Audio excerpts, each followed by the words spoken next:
Assalamu alaikum wa rahmatullahi wa barakatuhu, brothers, sisters, and friends, and a very special assalamu alaikum to Brother Firdaus. Bro, there's a timer in the corner, man. That's like a countdown to tell you when we're gonna start. So yeah, jazakallah khairan for for joining. Oh man, you're getting proper into the emotes from Ustad Yusha, man. Those are some sweet emotes. I gotta get those sorted as well. Yeah, so Jazakallah khairan for joining. Inshallah, hopefully you guys have caught up with the previous sessions, which are all up on YouTube along with the notes and whatnot. Today, hopefully, shouldn't be as long as some of the previous sessions because it's a fairly simple open and cut case. So we're just going to go through a lot of examples. So today we're going to be discussing, inshallah, the proof of the prophethood of Rasulullah sallallahu alaihi wasallam, Muhammad sallallahu alaihi wasallam, the messenger of God. So let's get straight into it, inshallah. Okay. Right. Okay. So moving on the same theme as the previous sessions, we're going to be going through a form of a deductive argument in this case. Assalamu alaikum warahmatullah. So in this case, let's start off our premises by asserting that Prophet Muhammad sallallahu alaihi wasallam claimed to be the messenger of God. Okay, that there is an active claim there. Actually, there was no. Okay, I was gonna say there was another question I was supposed to ask, but it's not here on this slide.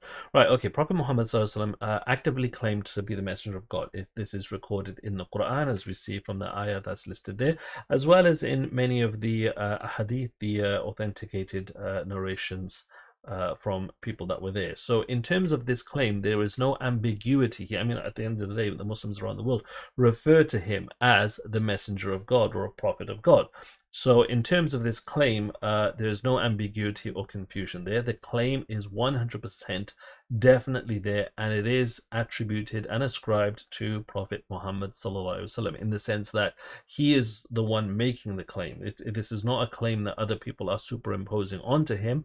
For example, in another ideology, people will claim that the messenger was actually of a divine origin themselves and whatever have you. It's just something that the messenger never claimed. So here, Prophet Muhammad sallallahu alaihi wasallam is actively claiming that he is the messenger of God. Okay, as well as obviously, the people around him affirming that.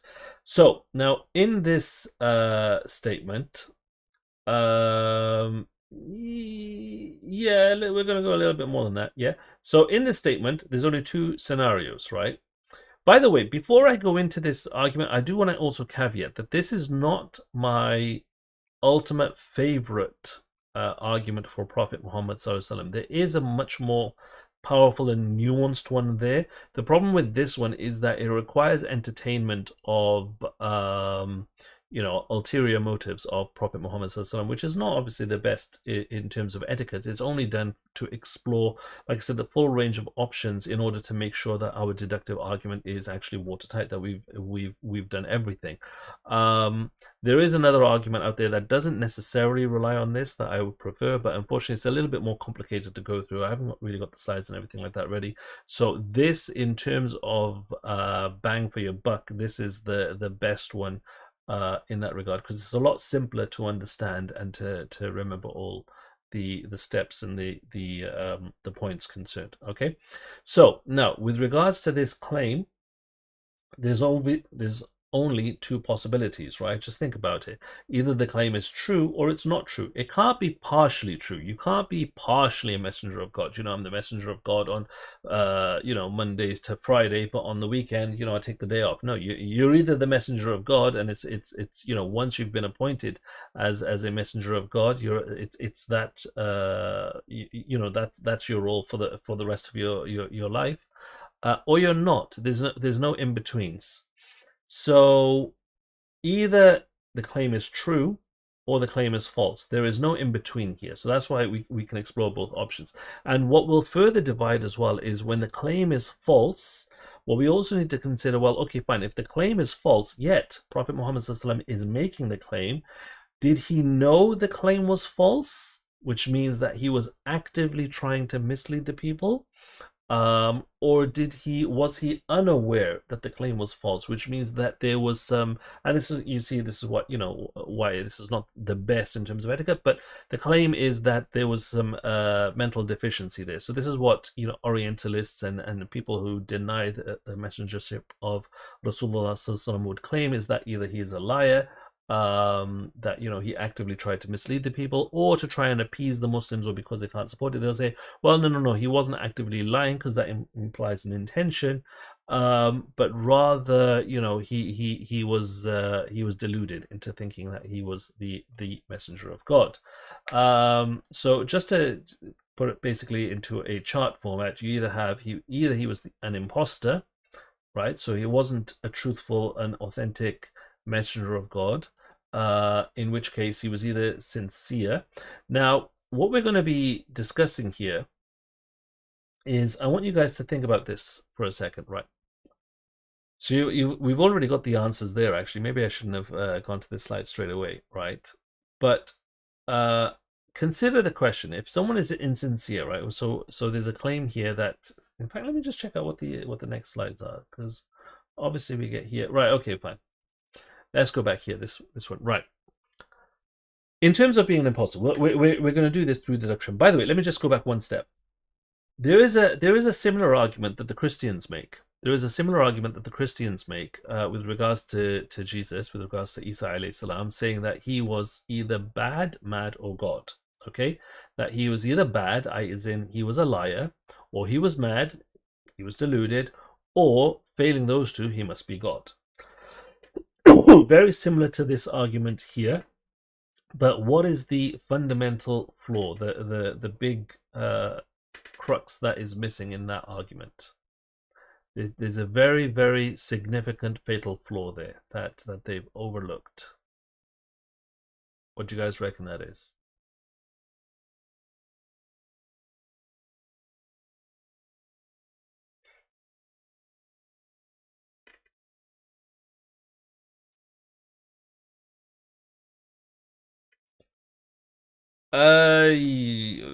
Yeah, but that's not contained within the argument itself. I'm talking just from what I've mentioned. Obviously, someone else would claim that, but that's not within the premises. Bad, mad, or God. There's none of the above. Yeah, but there's something else specific that I mentioned it a couple of minutes ago. Actually, I mentioned it very, very specifically a couple of minutes ago. Jazakallah khairan. Brother Firdaus has got it. That in terms of this claim, Jesus never actively made the claim that he was the messenger of God. It's a claim that is superimposed upon him. Okay, so the fact that he's bad or mad, even if you deny those, you cannot therefore conclude that he must be the messenger of God, because again, there are other possibilities, and he never actively made the claim. Whereas the difference is with Rasulullah sallallahu alaihi wasallam, he actively made the claim of being a messenger of God. So therein is the difference. Right, okay, so the question to consider, we're going to go through, obviously, argument through elimination here. So we're going to eliminate, obviously, the imposter aspect, and then wherever we're left with, then by deductive reasoning, has to be the truth. Okay, so I want you to think about a question. Why do people lie? Okay, why do people lie? Actually, do you know what this is in the slides? I don't even know why this is even here. Why I went through this, put this here. I suspect maybe that was just for the printed notes. Okay. Could Prophet Muhammad ﷺ have been a liar? Well, we have several different examples here from the Seerah. The fact that he was named the truthful one, the trustworthy one, to gain or to prevent from harm. Absolutely. Okay, so this is the big key one, right? The purpose of so let's just go through those examples. He was nicknamed the truthful one, As-Sadiq al-Amin, the truthful one, the trustworthy one. That was his nickname. That was the characteristic that he was known for. That even, when people were denying his claim of prophethood and messengership and whatever have you, they still realized that he was the one. If they had to go somewhere and they had valuables that they needed, safeguarding, whatever have you, still give them to him. So they would trust him with their wealth, with their belongings, with literally everything else, but just not in the single claim of being a messenger of God. there's a particular example as well from the revelation of Surah Al-Masad when Rasulullah sallallahu alaihi wasallam went up onto the hill and he called the Quraysh together, and obviously they individually they sent leaders or representatives to go listen what's happening, and he said, listen, if I said that there was an army coming from around this hill, would you believe me? And they affirmed that we've never known you to speak a lie, not even to the point of an exaggeration or anything like that, or even in jest. He wasn't a joker in that sense, that where he would invent things, even for comedic value, or so they said, we've never known you to tell a lie, so yes, we would believe you because we've got no reason otherwise. And he said, that's when he basically proclaimed that I'm warning you of a punishment greater than this. Which is when Abu Lahab then basically replied, what is this all you've basically called us for, curse you? And that's when Surah Al-Lahab was revealed. But if you just a cursory examination of the seerah in and of itself reveals that there are so many different times and independent scenarios where his trustworthiness was affirmed. Okay, and not only that, let's also go back to this last point here. If he was a false prophet, there still needs to be some kind of an explanation for the Quran, right? Because at the end of the day, the Quran itself, affirms him as a messenger of God. So if he's a false prophet, if he's some kind of imposter, there still needs to be some kind of an explanation of the Quran. You can't just then, attribute the Quran and say, well, he invented it, because again, we discussed yesterday in the previous session that the Quran cannot be the work of man.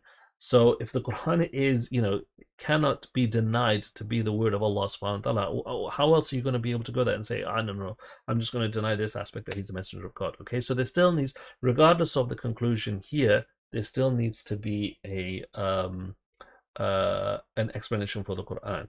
Okay, what if someone said your argument contains a false dichotomy, since there's another option, since Muhammad sallallahu alaihi wasallam didn't exist? How would you respond to that? Since he didn't exist, well, we have literally, mutawatir narrations. We have so many different narrations. We have lineage. We have history. We have so many different artifacts that proves that he actually exists. That it's not possible for the entirety of, the amount of civilization, the amount of people to have invented him as a person. Okay, it's just not possible. So yeah, if they want to say that he didn't exist, let them bring forth their proof and their evidence, which obviously they can't, because you can't prove a negative. But we have, more than abundance of evidence to demonstrate that, he did exist. So yeah, it's I agree. It's a silly argument. Anyway, so the point being, right? Here's the big crux though. So as Brother Firdaus mentioned as well, I think it was. No, actually, sorry, Abu Muhammad mentioned the purpose of lying. Why does someone lie? So you have to consider lying is not a default action, right? Unless you're a compulsive liar. But generally speaking, lying is not a default action. It's something that you learn to do. And it only really comes about if you want to gain some kind of an advantage that you are unable to gain from telling the truth. Okay? So normally people would just be quite truthful and straightforward, unless there was some kind of an advantage that they want to gain, which is also, prevention from harm. If they didn't want to be harmed or whatever have you, that they would lie to escape the punishment, which again is some kind of a benefit. So you'd only basically lie if it benefited you in some way to do so, because telling the truth is not going to grant you that. So let's consider, and I've already given away the answer on the previous slide, but let's consider, what is it that Prophet Muhammad sallallahu alaihi wasallam could have possibly stood to gain? What is it that anyone could have stood to gain? And really, if you think about it, right, all of the answers, there's basically three main buckets that this argument or the possible conclusions come down to.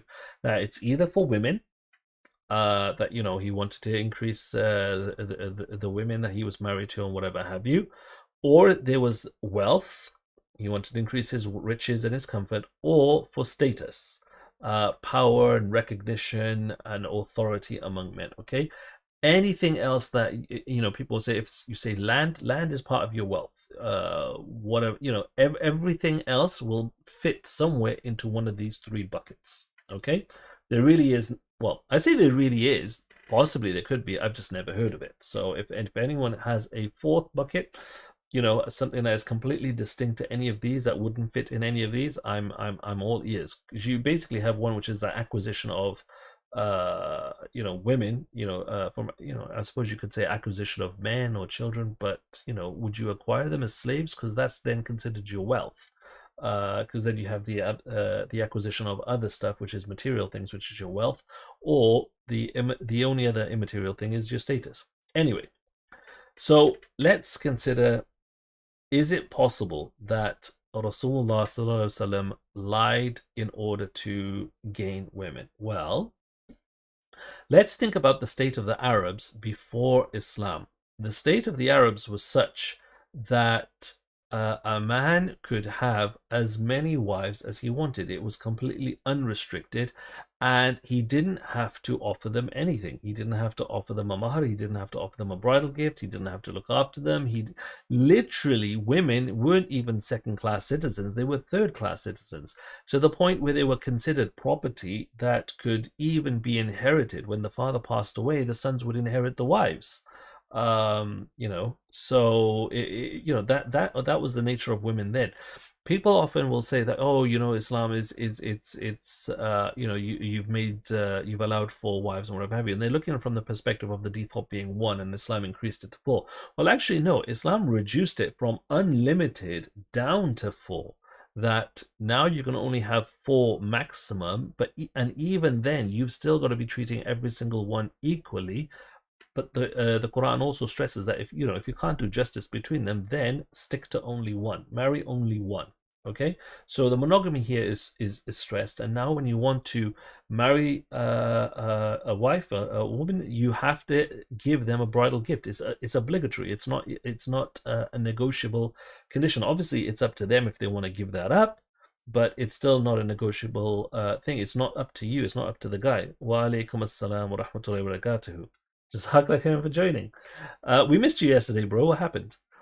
Right. So, and now rather than women being inherited, now they can, they're independent. They're independent persons. They can inherit themselves now. So they can inherit, if their husband passes away, rather than them being inherited by the children, they now inherit from their husband. So now they have more rights. They have rights that are equal to men. They have rights over their husbands as well. They can now make demands of their husbands.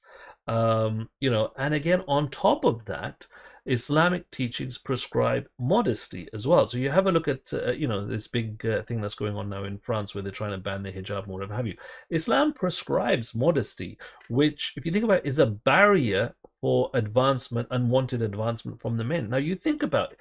If Rasulullah's whole idea and intention was that, oh, I want to get more women, well, hold on a second. Like, he already had access to all of that. He already had access to all of that. And not only that, but at the period of time in his life when you would expect for a man to be, the most,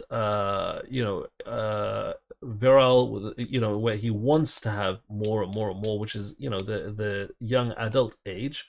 At that point in time, he went completely counter to society's norms and remained in a monogamous marriage to Khadija, may Allah be pleased with her, who was not only older than him, but also previously married and previously had children. So again, he only took on multiple wives after she had passed away, when he had reached the age of about 50-ish.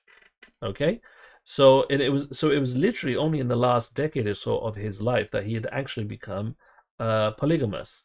So this idea that Islam and everything that came before it was just set up in order for him to have multiple wives, it just carries no water. He had all of the access there available, and all of these steps make it more difficult to acquire women under the rules. Does that make sense? So literally, in terms of being able to have this argument carry any degree of water, it can't carry any degree of water, because there are so many different separate points that basically go against this being a potential motive. Okay, so for anyone to be able to argue that, well, yes, he lied for women, I'm sorry, but where's the proof? There is no basis in which they can make and hold on to that argument. Okay, so what about lying for wealth? Well, we know that he was already wealthy from his marriage to Khadija radiallahu anha. So, just to give you an idea of her level of wealth, that the Makkans used to have, their trade was to send caravans to, to the north and south. And every household would send some goods or whatever have you to be traded with this caravan, and the amount or the size of or the amount of camels required just to carry the amount of things that Khadija, may Allah be pleased with her, wanted to sell or was involved in selling, her aspect of the caravan was equal to all of that of the middle class of the Quraysh put together. So she was extremely wealthy, and of course, Rasulullah SAW, had access to that because she granted him access, not because he had an automatic access. No, no, no. She was very forthcoming and generous with him, because, in fact, actually, that was one of the characteristics as to why she married him. She had very many suitors trying to approach her for marriage because of her wealth and status, but she chose to marry Rasulullah because of his honesty and dignity and fair trading, whatever have you. So she knew that he wasn't, he wasn't after her for her money, and in that regard, it's not something that she needed to withhold from him. She believed in him, she trusted him to spend the money in the goodness for the both of them. So he didn't need the wealth. This is the point. This wasn't a get rich quick scheme. He was already rich at this point. Sallallahu Alaihi Wasallam. And Islam prescribes charity, okay? And the specific thing about Islam is that it prescribes giving charity directly into the hands of the needy, because at the end of the day, the witness for your sadaqah, for your charity, is Allah subhanahu wa ta'ala, and Allah can see and knows to whom you are giving charity. You don't need to give your charity to a central body who will then take a cut out of it and then distribute the rest or whatever have you, and pay the salary and whatever have you. You don't need to do that. You can just give your charity directly to the needy person. So again, there's no rule here that in terms of you having to give up your wealth, but you have to give it to Rasulullah or to his family or to any specific persons. No, you give it to whoever is needy from among your community or whatever have you. So again, the prescription for charity is there, but none of that is being directed in any way to Rasulullah SAW. And on top of that, then the wealth that came in, so many different examples of Rasulullah SAW literally just giving it away to people, just giving it away to, spending it among the community. The Muslim Ummah at the time of Rasulullah SAW wasn't in the situation where, the Bayt al-Mal, the house of the Muslims, the treasury was full, yet the people were starving. It wasn't like that. Literally, the money was being spent on the people to raise everyone to the same level of standard, or at least to a minimum level of standard. Okay, and there was even an occasion where wealth had come in, and which includes slaves as well. Whatever slaves had come in, which were considered property as well. By the way, Islam, although it's Islam, this is a completely separate topic, but just in case, because obviously it's being live broadcast, that although Islam came and made lots of rules to diminish slavery, for freeing a slave, whatever have you, and put in processes where slavery would eventually become abolished and obsolete. The one route where it was still permissible to acquire is if people literally went to war against the Muslims. So if you went and you deliberately fought the Muslims and you were captured, you basically became a slave. So you kind of entered yourself into that servitude there.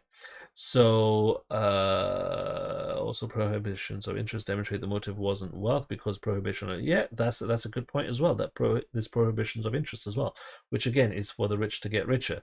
What about not lying, just being narcissistic?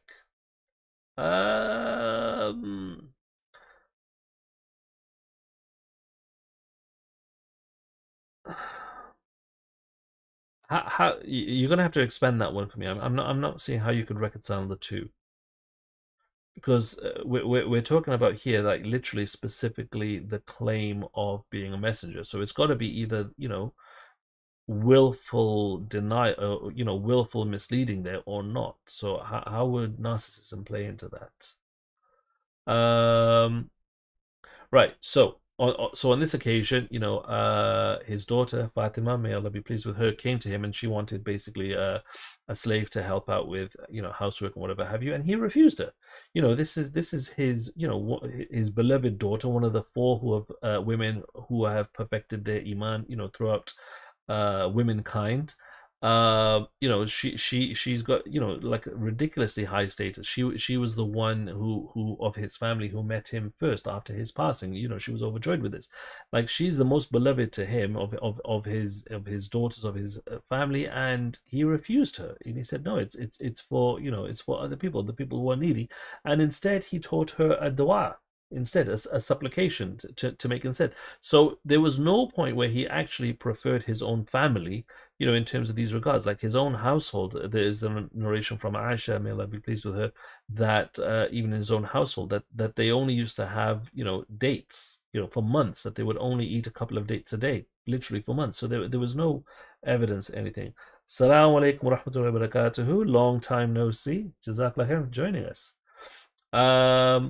So again, you have literally multiple example after example after example in the seerah that at no point was there any attempt to acquire wealth for his own personal use, for his own personal satisfaction, where for his family, for his friends, whatever have you. Literally all of the wealth was spent on others, even to the point on his deathbed when he asked how much wealth he had, and that little bit of the coins that he had, he wanted them distributed in charity before he passed away. He died with literally next to nothing. It wasn't, it was never a life goal to become supremely rich or anything like that. The seerah itself and so many different examples itself completely negate all of this. Okay, but we were starting like every weekend at the same time, bro. But okay, fine. Sorry, I'm not the police. I won't say anything. Okay, all right, Alhamdulillah. Maybe which one? Because I actually restarted the stream because I had the wrong notification set up. But anyway, whatever happened. Yeah, activate the notification bell. Exactly. Jazakallahu khairan. Okay. So maybe a brain out is 2:30. All right. Jazakallahu khairan for stopping by as well, brother. For those, if you do go. Okay. So right, so lying for wealth, again, it's not supported anywhere, in terms of the seerah, what we know. Okay, so what about for status? Okay, what about for status, which means that he wanted authority, power, privilege, whatever have you, over the people, right? Well, in terms of the Quraysh, there were 12 tribes of the Quraysh. So the Quraysh is made of 12 different sub-tribes, and Rasulullah ﷺ was from the Banu Hashim, which was already the elite of the Quraysh. It was already the elite. So he was already from the top, most prestigious tribe, if you want to call it that. And even then, whilst he wasn't the leader of the tribe, obviously he was a young man whilst a lot of this stuff was going on, there was an incident when the Kaaba was being rebuilt, right? So a flood occurred where the Kaaba got destroyed. And all of the Muslims, they weren't Muslims at the time. Islam hadn't been revealed at the time. Obviously Islam from monotheism from Ibrahim alayhi salam's time, but obviously, Rasulullah wasn't appointed a messenger at the time. This was when he was about 25. So this is about 15 years before the revelation began.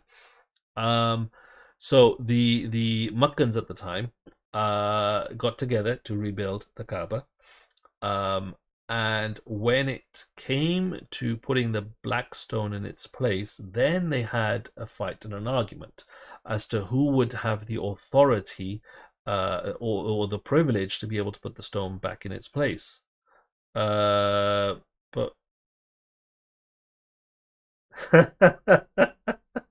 yeah, Jazakallah khair, the Firdaus, he's got it.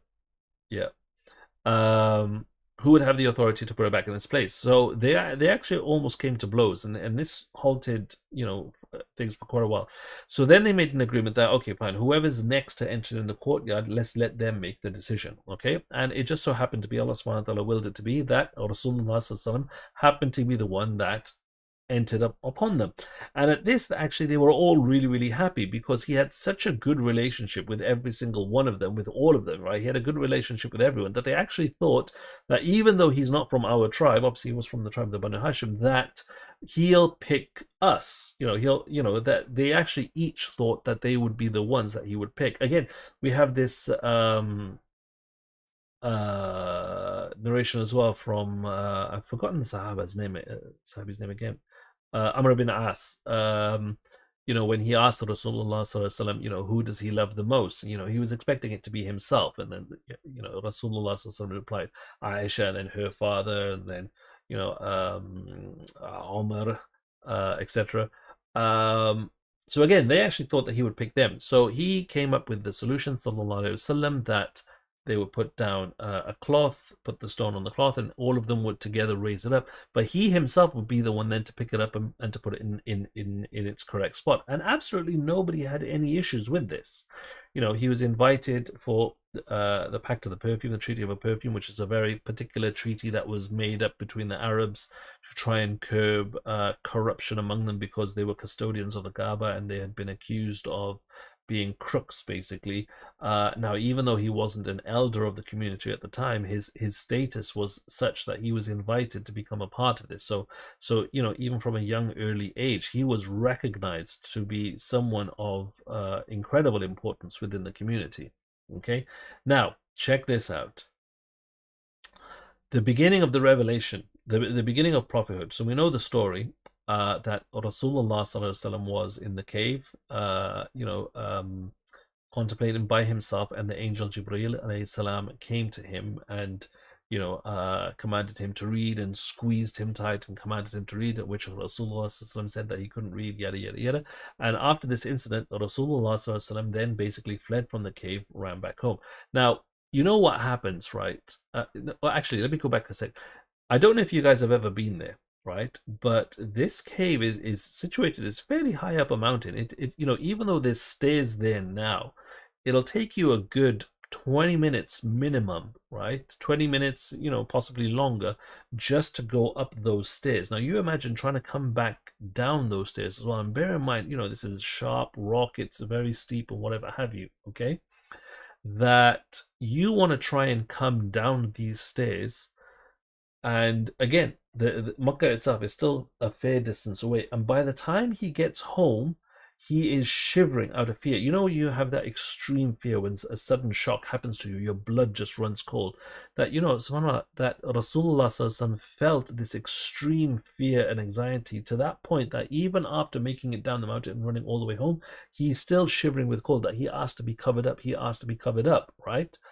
And my point here being that if he invented this story, sallallahu alaihi wasallam, just for status and fame and power, especially in that tribal, community where, the men of the power, you have to show strength and dominance. Why on earth would he start that story with, I was, scared and, I had to run home to my wife. I didn't go run to, my best friend Abu Bakr as-Siddiq, may Allah be pleased with him. I ran home to my wife and I basically hid under a blanket. From the perspective of if the story was invented, for his own greatness, that's a really, really, really bad way to begin that story, right? Which then makes you think, well, why? What, other than it obviously being the truth, why would he have started the story like that? That makes absolutely no sense whatsoever. Then we have Utbah ibn Rabi'ah's offer, which was, so this guy was an Islamophobe, very, very, very big Islamophobe, and he was a very eloquent speaker apparently. So he was sent. This is after prophethood. This is after Rasulullah sallallahu alaihi wasallam began to preach about Islam. That he was actually sent to speak to Rasulullah sallallahu alaihi wasallam on behalf of the Quraysh, and he spoke to Rasulullah sallallahu alaihi wasallam in a very, very harsh and insulting manner. But still, the Arabs would, they were a truthful society. That they didn't just arbitrarily go around telling lies. I'll tell you why they were truthful, because they had, they couldn't, there were no written contracts and things like that. Literally, your word was your bond, and if word had got out that your word couldn't be trusted, nobody was ever going to make any contracts or dealings with you. So for an illiterate society, your word is literally your bond, and you can't afford for anyone to accuse you individually or as a society of not being true to your word, because you need that to get by. So even though he was speaking to Rasulullah SAW in a very insulting manner, he made the offer. They were genuine offers that, look, what do you want? If it's money you want, we'll give you wealth. If it's women, you can marry anyone you want. We'll give you status, we'll give you power. He literally offered Rasulullah SAW everything in a very, very insulting way. There was, you could kind of also interpret it as a way that with some degree of cynicism there, but again, Rasulullah SAW refused. The Quraysh even offered at the time that they would make Rasulullah SAW the leader of the Quraysh. You can be the leader, exclusive leader for a year, and we'll, so long as after that you just bow down to our idols for a day. Now, think about this as well. Even from the objective of being a genuine messenger of Allah subhanahu wa ta'ala, maybe it's possible that had he been the leader for a year, that shirk could have been eradicated as much as possible, that he wouldn't need to have fulfilled the other side of the bargain. But he didn't even want to do that. But imagine if he was an imposter. If he was an imposter, they're basically offering it to him on a golden plate, saying, look, we're going to make you our leader for a whole year. And he's saying, no. All you have to do is just bow down to our idols just for the one day. We'll make you our leader for a whole year. No. Complete refusal. Like, if this is, they offered him exactly what, status, everything, and he's refusing it. So how can anyone say, well, he did it all just to get power, when he was being offered it and it's being denied? Not only that, let's just think about as well, the Quran is being attributed to Rasulullah SAW. Nobody anywhere is attributing the Quran to any third party, right? So if he was doing it for wealth, for status and whatever have you, then why is his mention barely there in the Quran? The Quran is talking about other prophets, other messengers, way more than, there's like literally hundreds of mentions of Musa alayhi salam, of Ibrahim alayhi salam, dozens of Isa alayhi salam, Adam alayhi salam. There are so many different messengers that are, mentioned over and over and over again. And his mention is only, 4 times, I believe? I'm sure I've actually got slides that are going into this in greater detail. It's been a while since I've done this. So again, the Quran itself, demonstrates that. How could he be coming up with the Quran again? The Quran, which requires an explanation, but there's no evidence in the basis of even the Quran that he brought that it's there just singing his praises, that it's all about him, because his mention is very little. Not only that, there's also rebukes of Rasulullah sallallahu in the Quran as well. So let's just give the one example of what happened with Ibn Maktoum. So Ibn Maktoum was a blind individual. He was one of the, he becomes a very, very famous Sahaba, a very famous companion. But at this point in time, he's not yet a Muslim. So Rasulullah has spent a long time trying to get through and reach the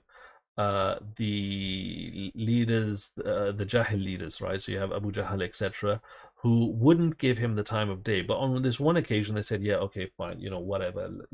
Tell us, what is it that you want to tell us? So Rasulullah was given a very rare, specific, golden opportunity, if you want, to give them da'wah. And at that point in time, Ibn Maktoum turns up. Now, of course, Ibn Maktoum is blind and he can only hear the Rasulullah, so he approaches and he doesn't know what's going on or who else is there. And he basically interrupts and basically says, Ya Rasulullah, tell me about your religion. Okay, Jazakallah khair and Assalamu alaikum rahmatullah. So he says, to tell him about Islam. Now, at this point in time, the timing is really, really awkward. So what did Rasulullah do? But he just frowned. Okay, now think about this, right? Do you think Abu Jahl really cared about Rasulullah frowning? Was he offended by this? No, absolutely, he doesn't care, because part of his thing was that if Islam was true, Islam should only be for the rich and for the elite, and not for the downtrodden and the bottom rung of society like Ibn Maktoum was. So he absolutely didn't care. Ibn Maktoum was blind; he didn't see it, right? Yet you have the surah in the Quran, Surah Al-Abasa, which admonishes Rasulullah for just even frowning. I mean, not even say anything, not even do anything, just that look of annoyance, or that the awkwardness of the timing, however you want to call it. So the point being that there's admonishment there for Rasulullah sallallahu alaihi wasallam. Like, how could you explain that whilst at the same time declaring that, well, he came about with this in order to let people know about his own greatness. The two are contradictory. So you see, none of these work. Okay, so really there is no argument to be made, or to carry any water, that he sallallahu alaihi wasallam came up, was trying to gain any of these, because the seerah, the lifestyle, the teaching of Islam, everything literally demonstrates otherwise. So let's go through some ayat of the Quran as well, because some people will say, well, that's only hadith can be fabricated or whatever have you. But let's have a look at the Quran. So you have here ayat in the Quran where Islam introduced an upper limit. Now this is the whole point. There's an upper limit. It wasn't the default was to marry only one and then Islam increased it to four. No, the default was marry as many as you want, and Islam restricted it to four. Okay, so it brought the limit down rather than raising it up. It's a very important point to bear that in mind. And again, it stressed that only one, marry only one. Where else is does any theology stress that? Again, you have the obligation to offer to your wife to be a bridal gift. That's their right. You can't escape that.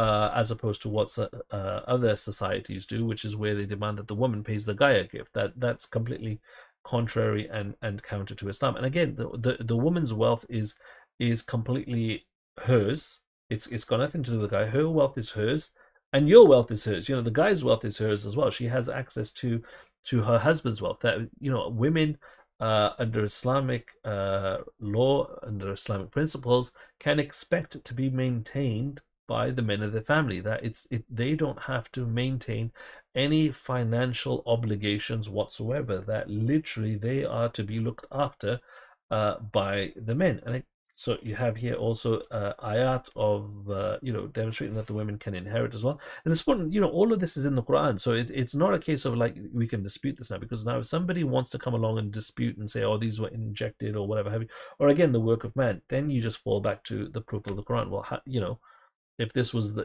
why couldn't someone else have changed this? Somebody else could have very easily changed this afterwards if this was the words of man. Why was the whole of Arabian society bent on preserving this if they didn't believe in it and they had the ability and opportunity to change it? It makes no sense. Okay, again, further ayat, Islam is giving women equality with the men.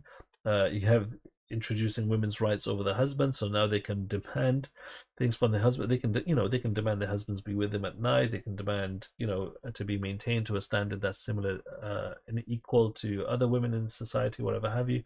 The prescription there for modesty to cover up, so that they can so at least lustful behavior is at least curbed a little bit or whatever have you. But and they're not everything's not on show, whatever have you.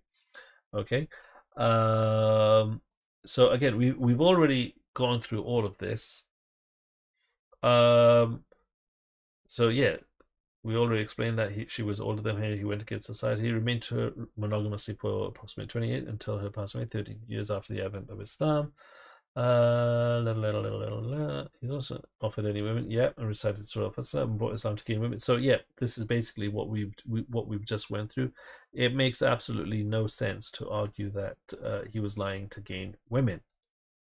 So we already went through this as well, lying to gain wealth.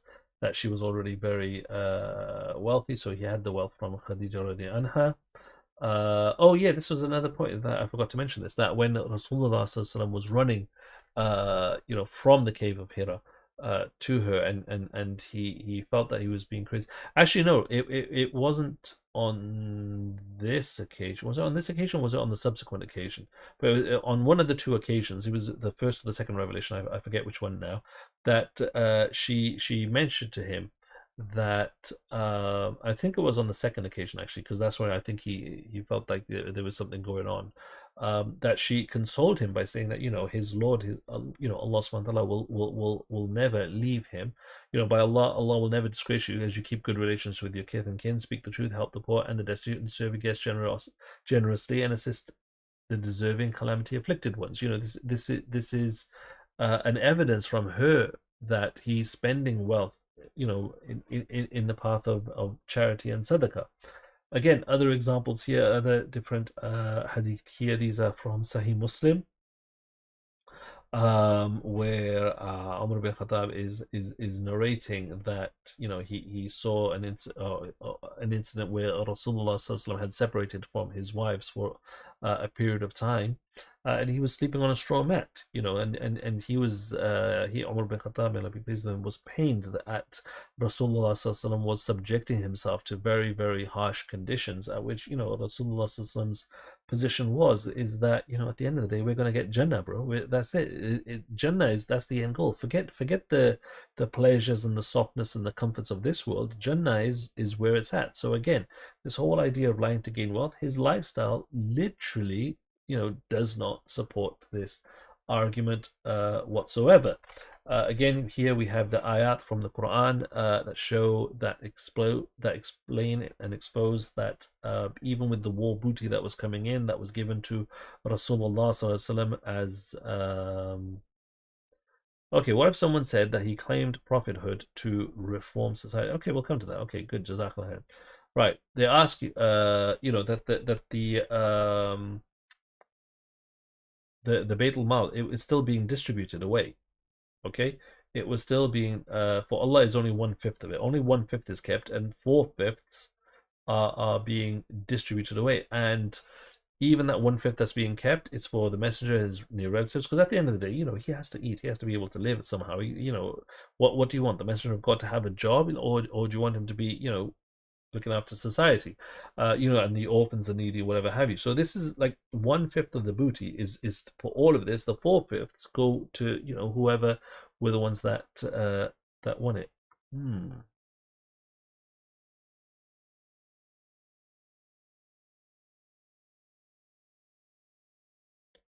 Okay, I don't know why that's happening. That just happened. It just dropped out again, and it's come back again. And I wonder if it's the same time every day, if there's something unusual going on. Because that never used to happen before. But okay, alhamdulillah, it seems like we're back. What if someone said he claimed prophethood to reform society? Where's the link? Where's the link? He could have, yeah, no, my bandwidth just dropped then for a second. I don't know why. It just dropped right down, so it's come back up. So if you hit refresh, it should just catch you up. But I don't know why that happened, because they did the same yesterday, and it's never done that before. So there's something either going on with my ISP, or maybe some configuration or something like that has changed. I don't know. But yeah, if you claim prophethood to reform society, okay, fine. How does that work? Why does he need to claim prophethood to be able to reform society? Again, that would still come down to having some degree of status and influence, because the only way to reform society would be to claim the authority, to be able to do so, which again, it comes down to authority. No, it's something here. I don't know why that was. Okay, does that make sense, Abu Muhammad? To reform society is still part of status, and again, they would need to explain and expand, like, how does that work? He promotes charity, good manners, prohibited evil, but you don't need to claim messengership for that. You can just promote that anyway. There's been many philosophers of the past that promote changes in society. You don't need to claim to be a messenger of God literally just for that. You don't need to claim that there's something special about you specifically if all you're doing is just preaching about good morals.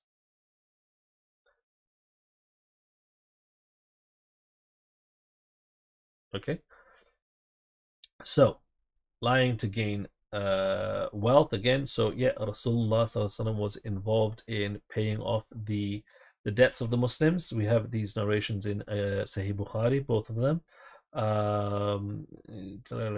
So yeah, two different narrations that Rasulullah Sallallahu Alaihi Wasallam was basically taking it upon himself to make sure that the Muslim believers' debts, etc., were paid.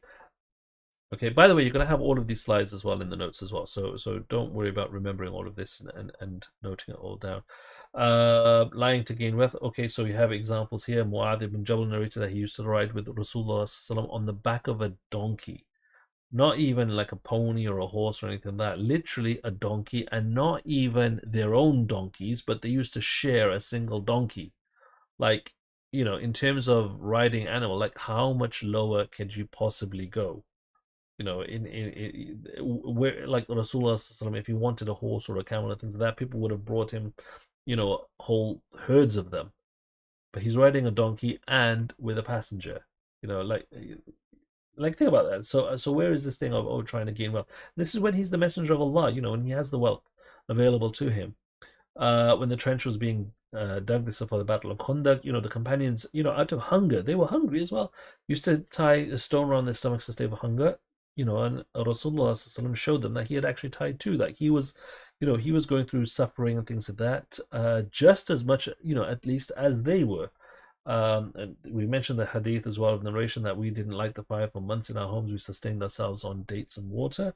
So we went through all of these examples. Oh, this is another good one, right? As well, when Bedouins used to enter the masjid, right, they would ask, which of you is Muhammad? Now think about this. Does anyone ever enter into the king's court and ask which of you is the king? Right? It's obvious who the king is. The king is the one sitting, high up, dead center with the fancy clothes and the big, massive chair. Think about it, right? So for anyone to be entering upon a gathering and say, well, which one is Muhammad, implies and shows that they couldn't tell. Like it wasn't obvious just from observation which one was Muhammad Sallallahu Alaihi Wasallam, which meant that Rasulullah Sallallahu Alaihi Wasallam, at least as far as possible, made himself the same as everybody else. He's sitting on the same level as everybody else. He's wearing the same types of clothing as everybody else. Obviously, his appearance and whatever have you, he's the messenger of Allah, and the beauty and and all of the other characteristics are far greater than what anybody else had. But in terms of just the general appearance and the way he's carrying himself, he's not wearing gold and silk robes and whatever have you. He's literally wearing the same as what everybody else is wearing. Okay.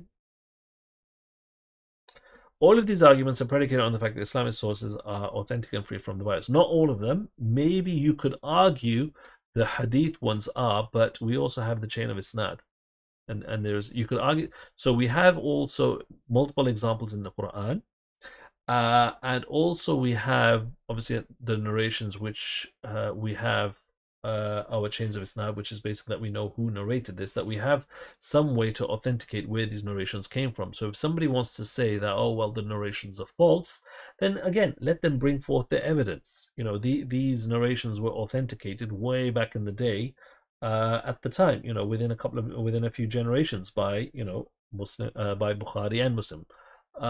So for the Sahih ones,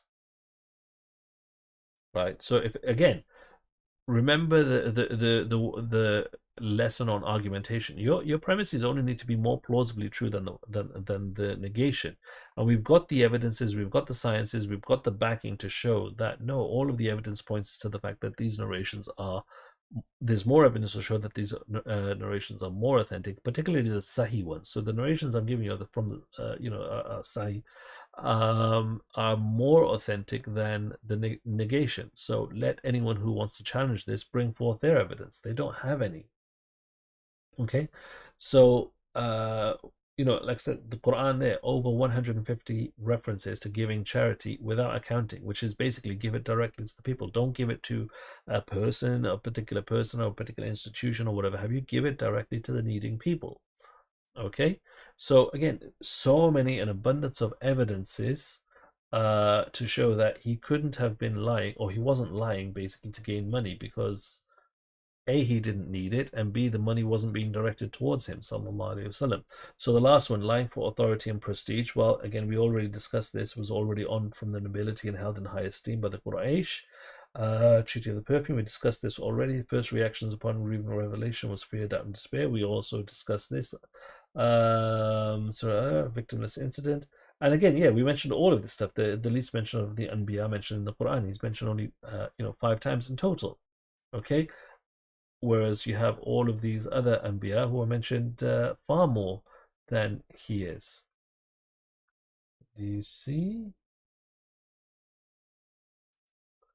Okay, so there's no basis in which anyone's going to be able to create and maintain an argument that Rasulullah sallallahu alaihi wasallam was lying for status, because literally all of the evidence contradicts this. Okay, so now we know that he's not impostor. He wasn't insincere, which then basically means that, well, if he wasn't insincere but he wasn't impostor, then he must have been mad. He must have been deluded. So let's explore this possibility, right? Could he have been deluded? Okay, so let's have a look at some claims from historians, right? So rather than, some random Tom, Dick, and Harry just coming up with a random claim just to fulfill their wishful desires, let's have a look at what people who have actually studied the history, who are adept at studying history, what they concluded. Okay, so we have here Michael Hart, who is a white separatist. He is, I wouldn't go as far as to call him, well, okay, hang on. He organized a conference in Baltimore entitled Preserving Western Civilization. Bill is addressing the need to defend America's Judeo-Christian heritage and European identity from immigrants, Muslims, and African Americans. Okay, so you could probably call him an Islamophobe, but the point being that his position, his political outlook and whatnot is not favorable to Islam, at the least, right? He is not a fan of the Muslims. However, he wrote a book which had there were 2 different editions of it, called the 100, a ranking of the most influential persons in history, and the number 1 individual for both editions of the book was Muhammad sallallahu alaihi wasallam. And he states that my choice of Muhammad to lead the list of the world's most influential persons may surprise some readers and may be questioned by others, but he was the only man, not one of the men, not the best one, the only one in history who was supremely successful on both the religious and the secular levels. And actually, remember what I was saying before, that there is another argument better. It's actually based on this whole statement to show all the qualities of leadership in both regards, and to show that how Rasulullah was the only one who ever managed to hit all of the characteristics. Nobody else even came close. So in that regard, first place goes to Muhammad. There is no second place. Nobody else even finished. Okay, so the point here being that Michael Hart, who is again not a fan of the Muslims, states Muhammad sallallahu is the most influential person in history. By the way, and bear in mind why we're going through this. We're going through this just to demonstrate that all of this, could this have been the result of madness, of delusion from a mind that wasn't aware of what was going on? I mean, you have a look at there's this long, description of Alphonse de Lamartine, where he's explaining the characteristics and the things like that. Christine, what was that in response to? He's explaining, the characteristic, the attributes and everything like that of Rasulullah, giving him great praise. How on earth, for someone who's recognized this, how could this be attributed to someone who was deluded or mad? William Montgomery Mott, who is a professor in Arabic and Islamic studies at the University of Edinburgh, basically states that to suppose, and this is my favorite part, to suppose Muhammad sallallahu an imposter raises more problems than it solves. It's like, look, remember Occam's razor. Here's the thing, remember Occam's razor. The simplest explanation is the closest one to the truth. That if someone wants to now come up with a counter explanation, right, that no, he wasn't the messenger of God, now you've got a problem. Well, okay, fine. If you're saying that he wasn't a true messenger of God, he was an imposter, then was he lying or was he deluded? Because these 2 things are mutually exclusive. They're mutually exclusive. And the people who say that he was imposter cannot agree between themselves. Well, which one was it? And even then, the ones that say, well, he was lying, cannot agree on, well, why was he lying? Because, again, there's no evidence to support it other than wishful thinking, which is not an evidence, actually. Okay? Reverend Bosworth, again, that he was Caesar and Pope in one. Again, all of these historians in high praise. You're gonna have all of this on the slides as well, or in the notes as well when the video goes up. In high praise of Rasulullah sallallahu alaihi wasallam, which means that there is absolutely no way for anyone to argue that, oh well, you know, he must have been deluded, and literally the legacy left behind was the product of a deluded mind, especially when you compare with the legacies or the rulings or the leadership of people, you know, in the last several centuries, if you want, who are not deluded, who had the full availability of their faculties and whatever have you. That the leadership of Rasulullah has dwarfed this. That look at the following that Rasulullah has and maintains, and it keeps growing. It keeps growing. Normally, when people and political movements and things like that, when they pass away, their movement dies with them, so to speak. But the movement that Rasulullah started, which was only in the hundreds of thousands at most, is now not only in, you know, in the millions or the tens of millions, but it's literally in the billions. Like this is just growing. Like there's been nothing else that's grown like this in the same way. So again, you have multiple different quotes. By the way, these are all, you know, I've researched and I've authenticated all of these. One point to mention with these quotes, right? There is a very famous quote going around by George Bernard Shaw that culminates with him saying that, you know, Muhammad would be the leader of the world or whatever have you. This quote is fake. It's often repeated, but it's completely fake. It doesn't exist. Okay, I've done the research in this. It doesn't exist, even though that there is a source attributed to it, which is a magazine, where there is an interview there with him, but he makes no such statement like this at all. So that quote is completely batil, completely fake. Stop sharing it. It's not true. Okay, these ones I've personally, every single one of these I personally vouched and verified, and, you know, for myself. Okay, so again, multiple different this is what historians basically say. There's too many different examples. What about in terms of his teachings? You know, how could you say he was deluded when this is what he was teaching us about? He was teaching us that the best of the people are those who have excellent character, fulfilling the rights, paying off their debts, that live long and excel in their deeds, who feed others and return their greetings, who are best to their wives. You know, free, you know, the best of Muslim is he who from whose hand and tongue the Muslims are safe. You know, compare that with the leadership now, where they're just corruption, they just sling mud and dirt at each other or whatever have you. There's a complete dichotomy. So how can you say Rasulullah was deluded and mad, and you know, just that's how this claim came about. The best of deeds are the best of marriage are the easiest ones. The best most beloved of deeds is prayer in its right time. The most beloved of people, according to Allah subhanahu wa ta'ala, is he who brings the most benefit, and most beloved of deeds is that you bring happiness to a fellow Muslim. I mean, where is the craziness in this? Where is the delusion in this? What's wrong with this teaching? Let someone, like, this is what was being preached. This is the message. This is the essence of Islam. This is what's being taught. Where is the delusion here? If someone wants to come about and say, you know, Rasulullah was delusional, how are you making that, you know, claim? On what is the basis? What is your yardstick? How are you measuring this? Let us know what the criteria is so that we can challenge this. There's no objectively verifiable criteria given. So based on all of the evidence available before us, there is absolutely no basis in which to argue that Rasulullah was deluded or mad or had any kind of a mental deficiency, you know, subhanAllah, which means that he can't have been an imposter, because again, there was no motive to be an imposter, and there's no other explanation for his being an imposter, which means he cannot have been an imposter. The evidence literally doesn't support it. So if the evidence doesn't support for Rasulullah to be an imposter, the only remaining conclusion, which has to be the closest to the truth, is that he was truthful in his claim. Now, I've got a couple of extra slides as well, which used to be part of this, but I was going to split it out into a separate section on the Sharia as well, right? So let's just think about the Sharia, that this is the model that Rasulullah brought. This, you know, in terms of a legal framework.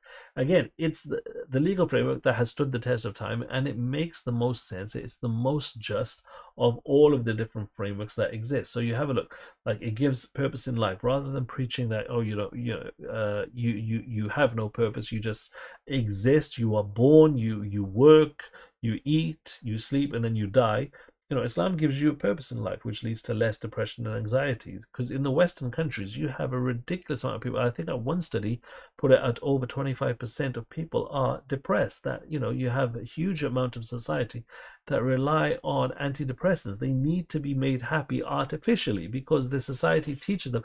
I mean, I think it was in Scandinavia, actually, that, which is a heavily atheistic culture, where even though they have, in terms of material benefits and things like that, their standard of living is fairly high.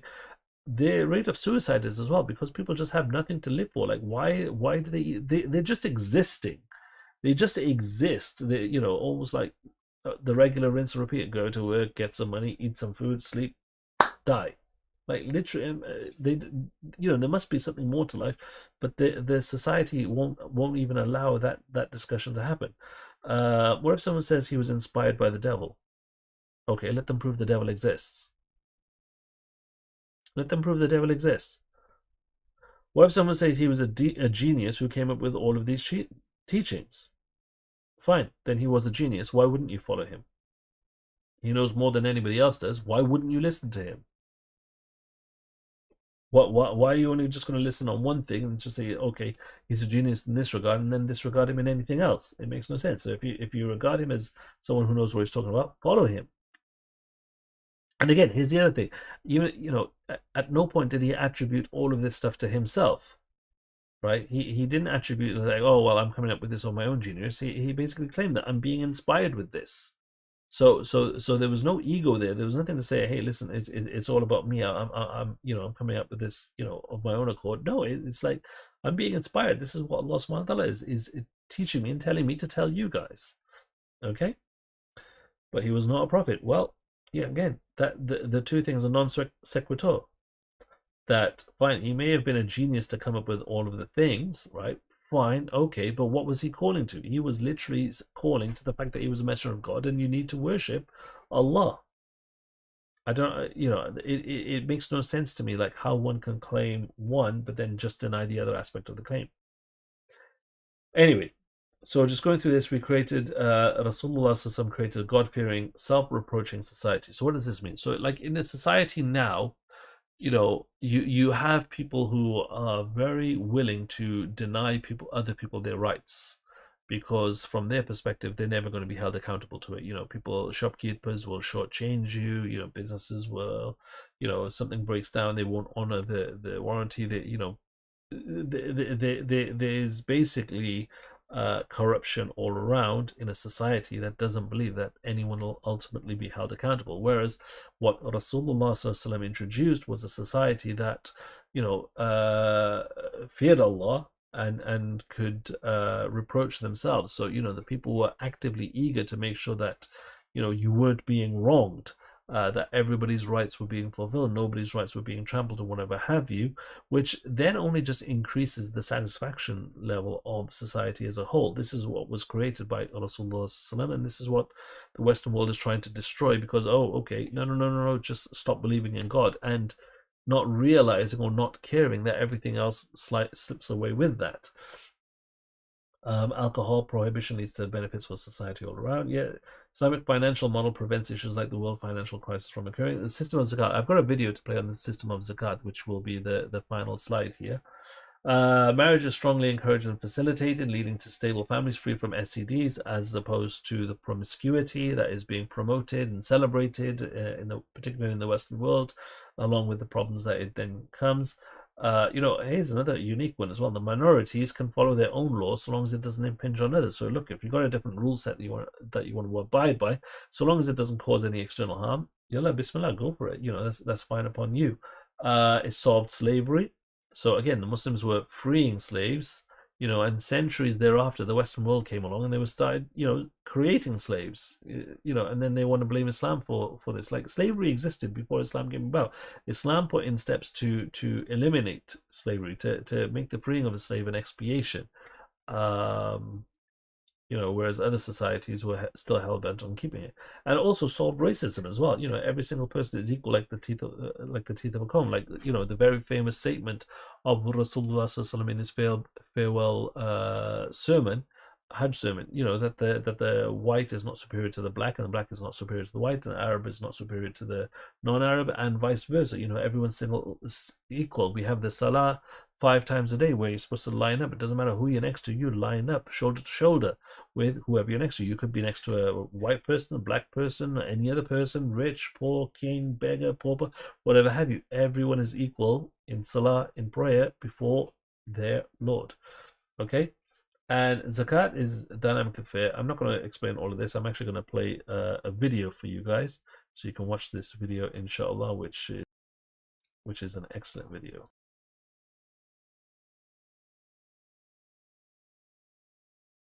Tax is one of the main ways for a government to raise funds, but tax can be very tough on the less well off. Zakat is a more dynamic and fairer way than income tax to raise government funds without harming the less wealthy. Now, to demonstrate this, let's have brother Adam and brother Yusuf, and let's give them both 30k a year. Now, brother Adam, he is a family man, wife and 2 kids, lives in a beautiful 2-bedroom house. And brother Yusuf, he's a single brother who lives in a 1-bedroom apartment, and mashallah likes to go on a holiday a couple of times a year. Now, how does tax affect both these brothers? Well, as they both earn the same amount, they'll both pay the same amount of tax. 7.5k is taken a year from each of their incomes. So how does this affect each brother? Well, brother Yusuf has a single lifestyle and therefore smaller expenses, like a 1-bedroom flat, so he will still have plenty of money left over after expenses and can easily afford the 7.5k in tax, and still go on holiday twice a year, so mashallah, he's good and sorted. But brother Adam, on the other hand, he's a family man and has much bigger expenses like rent, basic utility bills, childcare, travel, so he's got to manage his expenses very tightly, and on top of that he's paying 7.5k a year in tax. So he has very little money left over at the end of each month. Now let's just chuck in brother Omar. Now Omar doesn't actually work, but he's the son of a wealthy billionaire and has close to $1 million in his own account.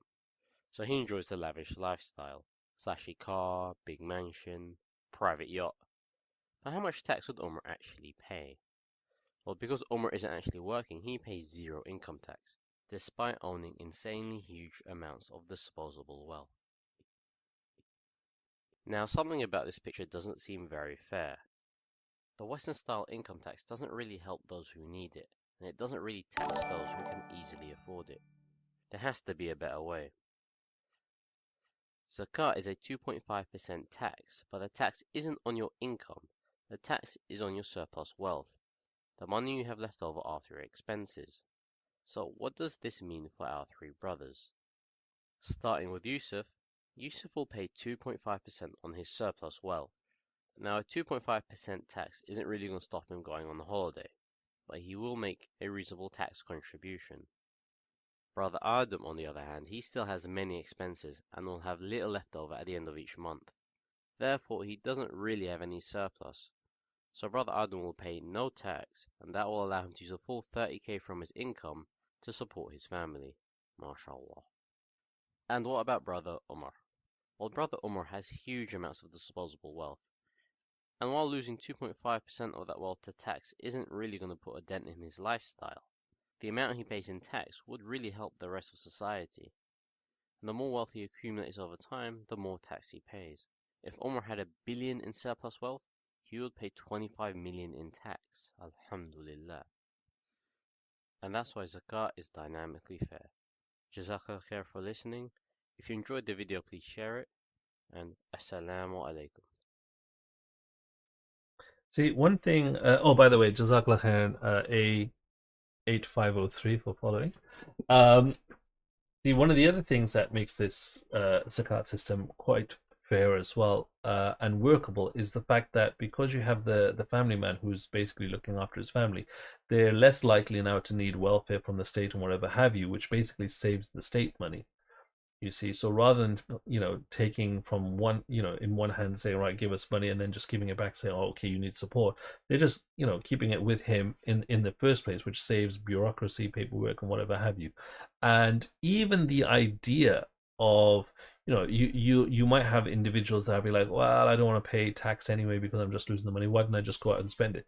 Fine, Bismillah, go out and spend it, because the more you go out and spend your money, and the less you're going to pay tax. But you're injecting that money into society, which you're going out to restaurants and businesses and whatever have you, and their businesses starts to boom, and they can start employing people and whatever have you. And it just basically lubricates society to start moving. Money is there as a lubricant. It's not there supposed to be stored, whatever have you. It's supposed to start things moving, to allow people to work and and trade and become self sustaining, to allow them to work and generate a lifestyle from their ability to work. When money starts becoming hoarded, that's when it's a problem. So again, zakat, it's very simple, but it works. So how is it that Rasulullah Sallallahu Alaihi Wasallam is coming up with all of this stuff? No other world leaders are coming up with anything comparable, and yet he's the one being labeled that, oh, no, he obviously doesn't know what he's talking about. It absolutely makes zero sense whatsoever. So on that basis, being as it's I haven't got a slide here actually for the deductive argument, but basically you could argue that there's two separate arguments here, right?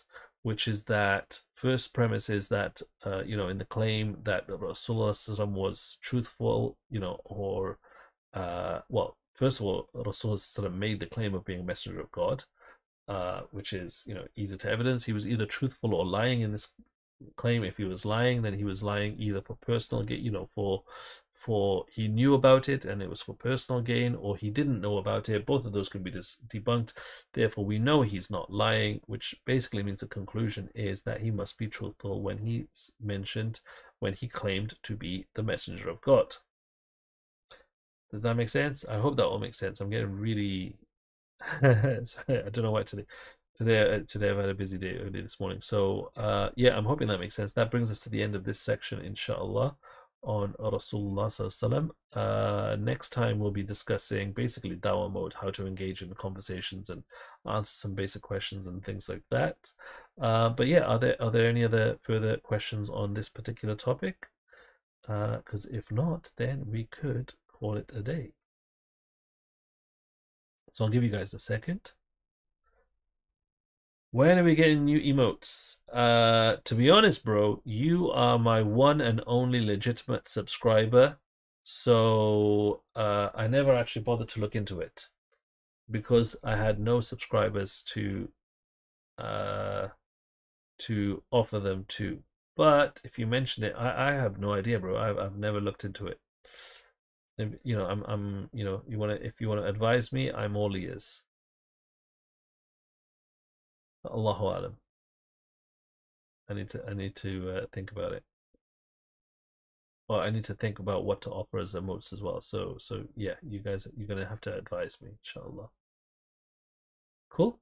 Okay, so I think there are no further questions. So we will see you next week at the same time, inshallah.